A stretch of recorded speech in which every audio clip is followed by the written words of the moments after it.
Next question পড়ে নাও 3, 2, 1। আচ্ছা, জিজ্ঞেস করেছে which method of financing a budget deficit is likely to have the most inflationary effect. Budget deficit অর্থাৎ deficit financing যেটা আমরা আলোচনা করলাম, সেই ডেফিসিট ফিনান্সিংকে পূরণ করার জন্য, ফিনান্স করার জন্য কেমন টাইপের মেজার বাজারে ইনফ্লেশন তৈরি করে দিতে পারে। তো এখানে 1 by 1 যাই।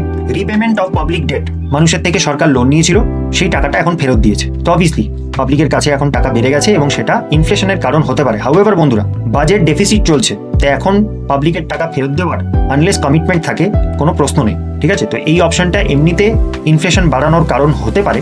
হাউএভার বাজেট ডেফিসিটের সময় কিন্তু এটা হওয়ার চান্স খুবই কম, তো তাই জন্য এই অপশনটা কারেক্ট হবে না। বরোয়িং ফ্রম দ্য পাবলিক, সরকারের বাজেটে ডেফিসিট হয়েছে মানে যত না আয় তার থেকে বেশি ব্যয়, তার জন্য সরকার পাবলিকের থেকে টাকা ধার নিচ্ছে বন্ড টন্ডের মাধ্যমে। তো তাতে কি ইনফ্লেশন বাড়তে পারে? না বন্ধুরা, এখানে সরকারকে পাবলিক টাকা দিল, তার মানে পাবলিকের পকেট থেকে টাকা কমে গেল, তো এতে ইনফ্লেশন কমে যাবে রাদার দ্যান বেড়ে যাবে। তো এই অপশনটা তো ডেফিনেটলি হবে না।